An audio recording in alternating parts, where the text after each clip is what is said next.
வணக்கம். செந்தணலின் பிரதான செய்திகள். விரிவான செய்திகளுக்கு முன் தலைப்புச் செய்திகள். தையிட்டி பாதை விவகார சர்ச்சை, வலிவடக்கு தவிசாளருக்கு எதிராக நீதிமன்ற படியேறிய காவல்துறை. தையிட்டி விகாரைக்கான பாதைகள் விடுவிப்பு தொடர்பில் நீதிமன்றம் எடுத்துள்ள முடிவு. இன்று முதல் மின்சார கட்டண திருத்தம் அமல். அரசு மருத்துவமனையில் சிசு மரணம், தனியார் வைத்தியசாலை சென்ற திருவோணமலை மருத்துவர் பணியிடை நீக்கம். இலங்கையில் தங்கத்தின் விலையில் திடீர் மாற்றம்.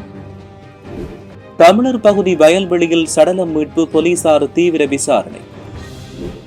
ஐஸ் கெரோயின் போதைப்பொருள் கடத்தல் குழுவுக்கு 6 நாட்கள் தடுப்பு காவல். குடும்ப தகராறு, மனைவி மீது துப்பாக்கிச்சூடு நடத்திய கணவர். இரும்பு தடியால் தாக்கி நபர் ஒருவர் கொலை, இலங்கையில் பயங்கரம். நாட்டில் வெவ்வேறு வீதி விபத்துகளில் சிக்கி 3 உயிரிழப்பு. அடுத்த 48 மணி நேரத்தில் காற்றழுத்த தாழ்வு மண்டலம், வளிமண்டலவிய திணைக்களம் எச்சரிக்கை. தமிழக முன்னாள் முதல்வர் ஸ்டாலினை பொன்னாடை போர்த்தி கௌரவித்தார் விஜய். கச்சா எண்ணெய் விலை மீண்டும் உயர்வு. தொடர்வன விரிவான செய்திகள். தையிட்டியில் சட்டவிரோதமான விகாரை அமைந்துள்ள காணிக்குள் கையகப்படுத்தப்பட்டுள்ள பிரதேச சபைக்கு சொந்தமான வீதியை மீட்கும் நடவடிக்கையை பிரதேச சபை கைவிட வேண்டும் என பலாலி காவல்துறையினர் மல்லாகம் நீதவான் நீதிமன்றில் வழக்கு தாக்கல் செய்துள்ளனர். தனியார் காணிகள் பிரதேச சபைக்கு சொந்தமான வீதி என்பவற்றை அடாத்தாக கையகப்படுத்தி தையிட்டி பகுதியில் அனுமதிகள் எதுவுமின்றி விகாரை கட்டப்பட்டுள்ளது. குறித்த விகாரைக்காக கையகப்படுத்திய காணிகளை விடுவிக்குமாறு காணி உரிமையாளர்கள் போராட்டங்களை நடத்தி வரும் நிலையில் கடந்த 28ஆம் தேதி காணிகளை விடுவிக்க நடவடிக்கை எடுப்பதாக கூறி காணி அளவீட்டு பணிகள் முன்னெடுக்க தீர்மானிக்கப்பட்டது. இதன்போது காணி உரிமையாளர்கள் காணிகளை விடுவிக்கவே அளவீடு செய்கிறோம் என எழுத்தில் உறுதிமொழி கேட்ட நிலையில் நீண்ட இழுபறிக்கு பின்னர் காணிகளை அளவீடு செய்யும் பணிகள் கைவிடப்பட்டன. இந்நிலையில் விகாரை பகுதிக்குள் அமைந்துள்ள வலிவடக்கு பிரதேச சபைக்கு சொந்தமான பவானி வீதியை அளவீடு செய்ய தவிசாளர் சம்மதம் தெரிவித்ததை அடுத்து வீதி அளவீடு செய்யப்பட்டதாக தெரிவிக்கப்பட்டுள்ளமையும் குறிப்பிடத்தக்கது.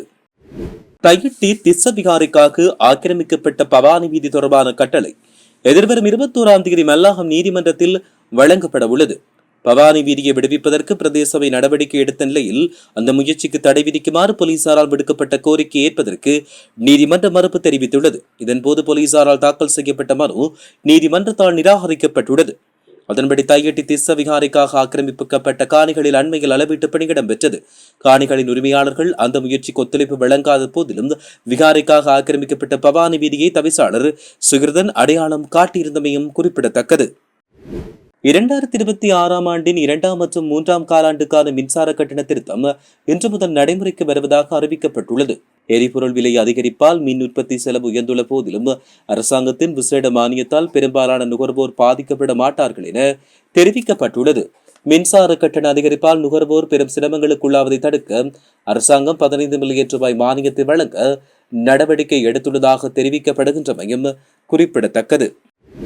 திருகோணமலை மாவட்ட பொது வைத்தியசாலையின் மகப்பேறு மற்றும் பெண் நோயல் விசேட வைத்தியர் ஒருவர் மற்றும் அதே வைத்தியசாலையின் சிரேஷ்ட விடுதி பெண் வைத்தியர் ஒருவரை பணியிடை நீக்கம் செய்ய சுகாதார சபைகள் பணிப்பாளர் நாயகம் தீர்மானித்துள்ளார்.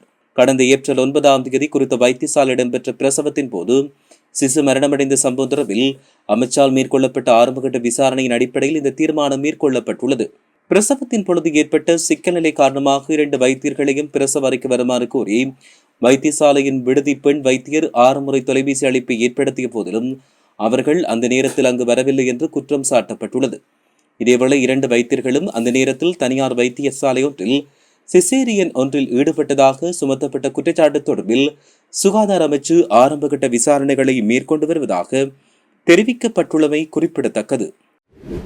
சர்வதேச சந்தையில் தங்கத்தின் விலையில் ஏற்பட்ட மாற்றத்தை தொடர்ந்து இலங்கையில் இன்று தங்க விலை குறைந்துள்ளது. இதன்படி சந்தையில் 1 அவுன்ஸ் தங்கத்தின் விலை $4665 அமெரிக்க டாலராக பதிவாகியுள்ளது. வெள்ளியின் விலை அவுன்ஸின் விலை $80 காணப்படுகிறது. இந்நிலையில் உள்நாட்டு சந்தையில் தங்கத்தின் விலை 2000 ரூபாவால் குறைவடைந்துள்ளது. 24 கரட் தங்கம் பவுண்ட் ஒன்று 3,94,000 ரூபாவாக விற்பனை செய்யப்படுகிறது. 22 கரட் தங்கம் ஒரு பவுண்ட் 3,62,500 ரூபாவாக விற்பனை செய்யப்படுவதாக தெரிவிக்கப்பட்டுள்ளமையும் குறிப்பிடத்தக்கது. மட்டக்களப்பு போரதிவு பெற்ற வெல்லாவளி சின்னவத்தை பிரதேசத்தில் உள்ள வயல் நிலம் ஒன்றிலிருந்து சடலம் ஒன்று மீட்கப்பட்ட சம்பவம் பெரும் பரபரப்பை ஏற்படுத்தியுள்ளது. நபர் ஒருவர் சந்தேகத்துக்கு இடமான முறையில் உயிரிழந்து கிடப்பதாக வெள்ளாவளி போலீசாருக்கு கிடைத்த தகவலின் பிரகாரம் விசாரணைகள் தொடக்கப்பட்டுள்ளன. குறித்த நபர் கடந்த 8ஆம் தேதி முதல் காணாமல் போயிருந்தவர் என்பது இதுவரை நடத்தப்பட்ட விசாரணைகளில் தெரிய வந்துள்ளது. இவ்வாறு உயிரிழந்தவர் சின்னவத்தை பிரதேசத்தைச் சேர்ந்த 53 வயதுடையவர் என்று அடையாளம் காணப்பட்டுள்ளார். உயிரிழப்பிற்கான காரணம் வெளியாகாத நிலையில் சம்பவம் தொடர்பில் மேலதிக விசாரணைகளை வெள்ளாவளி போலீசார் மேற்கொண்டு வருவதாக தெரிவிக்கப்பட்டுள்ளது. சுமார் 20 லட்சத்துக்கும் அதிகம் கொண்ட ஐஸ் மற்றும் ஹெரோயின் போதைப் பொருளில் கடத்தலில் ஈடுபட்ட குற்றச்சாட்டின் பேரில் கைது செய்யப்பட்ட 2 சந்தேக நபர்களையும் 6 நாட்கள் தடுப்பு காவலில் வைத்து விசாரிக்க சம்மாந்துறை நீதவான் நீதிமன்றம் உத்தரவு பிறப்பித்துள்ளது.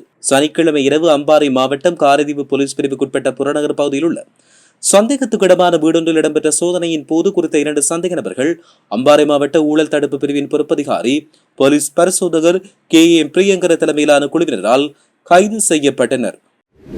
மகேகனை அராவத்தை ஒருபேரிவேவு பகுதியில் குடும்ப தகராறு காரணமாக கணவர் நடத்திய துப்பாக்கிச் சூட்டில் 3 பிள்ளைகளின் தாயான 35 வயது பெண் ஒருவர் படுகாயமடைந்தார். காயமுற்ற பெண் மகேகனை ஆதார வைத்தியசாலையில் ஞாயிற்றுக்கிழமை இரவு அனுமதிக்கப்பட்டுள்ளார். குறித்த தம்பதியினிடையே ஞாயிற்றுக்கிழமை இரவு கடுமையான குடும்ப தகராறு ஏற்பட்டது. இதன் பொழுது மது போதையில் இருந்த கணவன் தனது மனைவியையும் மகளையும் துப்பாக்கியால் சுடப்போவதாக மிரட்டினார்.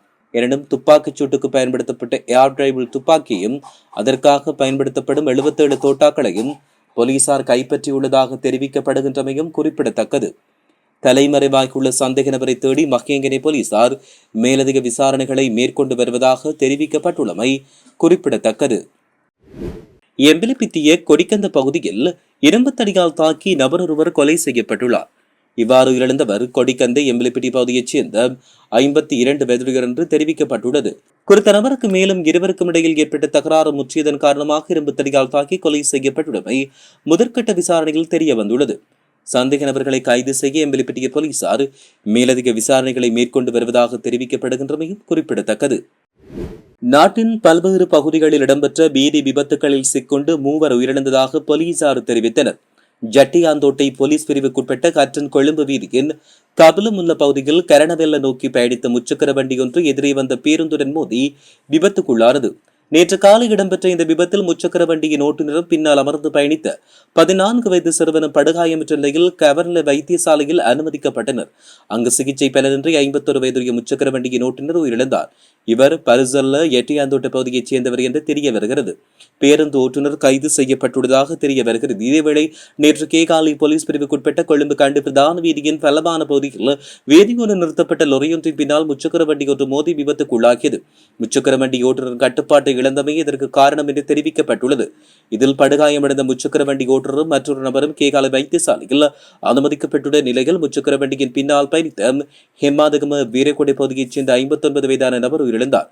மேலும் பொருளை போலீஸ் பிரிவுக்குட்பட்ட வார்ட் பிளேஸ் பகுதியில் பொருளை சந்தையை நோக்கி பயணித்த கார் ஒன்று வீதியை கடக்க முயன்ற பாதசாரி மீது மோதி நேற்று காலை விபத்து இடம்பெற்றுள்ளது. இதில் படுகாயமடைந்த பாதசாரி கொழும்பு வைத்தியசாலையில் அனுமதிக்கப்பட்ட பிற்பாடு அவர் உயிரிழந்துள்ளதாக தெரிவிக்கப்படுகின்றமையும் குறிப்பிடத்தக்கது. இலங்கையைச் சூழவுள்ள வளிமண்டலத்தில் நிலவும் தளம்ப நிலை அடுத்த 48 மணி நேரத்தில் காற்றழுத்த தாழ்வு மண்டலமாக வலுப்பெறக்கூடும் என வளிமண்டலவிய திணைக்களம் எச்சரிக்கை விடுத்துள்ளது. இன்று இரவு 11:30 மணி வரை இந்த அறிக்கை அமலில் இருக்கும் என்று வளிமண்டலவிய திணைக்களம் தெரிவித்துள்ளது. அதன்படி குறித்த பிரதேசங்களில் இன்று பிற்பகல் 1 மணிக்கு பின்னர் இடியுடன் கூடிய மழையுடன் பலத்த மின்னல் தாக்கம் ஏற்படக்கூடும் என்று அறிவுறுத்தல் விடுக்கப்பட்டுள்ளது. இதன் காரணமாக நாடு முழுவதிலும் தற்போது நிலவுகின்ற மழையுடனான வானிலை அடுத்த சில நாட்களுக்கு தொடரும் என எதிர்பார்க்கப்படுகிறது. நாட்டின் பெரும்பாலான பகுதிகளில் அவ்வப்போது மழையோ அல்லது இடியுடன் கூடிய மழையோ பெய்யக்கூடும். மேல் சப்ரகமுவ, மத்திய, தெற்கு, வடமேல் மற்றும் வடமாகாணங்களின் சில இடங்களில் 100 மில்லிமீட்டருக்கும் அதிக பலத்த மழை பெய்யக்கூடும். இடியுடன் கூடிய மழை பெய்யும் போது தற்காலிக பலத்த காற்று வீசக்கூடும் என்பதுடன் மின்னல் தாக்கத்தால் ஏற்படுகின்ற பாதிப்புகளை குறைத்துக் கொள்ள தேவையான முன்னெச்சரிக்கை நடவடிக்கைகளை மேற்கொள்ளுமாறு பொதுமக்களுக்கு அறிவுறுத்தல் விடுக்கப்பட்டுள்ளது. இனி சர்வதேச செய்திகள். முன்னாள் முதல்வர் மு.க. ஸ்டாலினை தமிழக வெற்றிக் கழகத்தின் தமிழக முதல்வர் ஜோசப் விஜய் சந்தித்துள்ளார். முன்னாள் முதல்வர் என்ற ரீதியில் மரியாதை நிமித்தம் குறித்த சந்திப்பு இடம்பெற்றதாக இந்திய ஊடகங்கள் செய்தி வெளியிட்டன. இதன்போது விஜய் முன்னாள் முதல்வர் மு.க. ஸ்டாலினுக்கு பொன்னாடை போர்த்தி தனது கலந்துரையாடலை ஆரம்பித்தார். இந்த கலந்துரையாடலில் தமிழ்நாடு சட்டமன்ற எதிர்க்கட்சித் தலைவர் உதயநிதி ஸ்டாலின் மற்றும் அரசியல் பிரமுகர்கள் பலரும் கலந்து கொண்டதாக தெரிவிக்கப்படுகின்றமை குறிப்பிடத்தக்கது. போரை முடிவுக்கு கொண்டு வருவதற்கான அமெரிக்காவின் முன்மொழிவுக்கு ஈரான் அளித்த பதிலுக்கு அமெரிக்க ஜனாதிபதி டொனால்ட் ட்ரம்ப் உடன்படாதமையே கச்சா எண்ணெய் விலை மீண்டும் அதிகரிக்க காரணம் என சர்வதேச ஊடகங்கள் செய்தி வெளியிட்டுள்ளன. அதன்படி பிரெஞ்சு வகை கச்சா எண்ணெய் பீப்பாய் ஒன்றின் விலை $104.1 பதிவாகியுள்ளதோடு WTI வகை கச்சா எண்ணெய் பீப்பாய் ஒன்றின் விலை $98.51 பதிவாகியுள்ளது. உலக சந்தையில் கச்சா எண்ணெய் விலை மீண்டும் ஒருமுறை அதிகரித்துள்ளது. இத்துடன் செய்திகள் நிறைவடைகின்றன. வணக்கம்.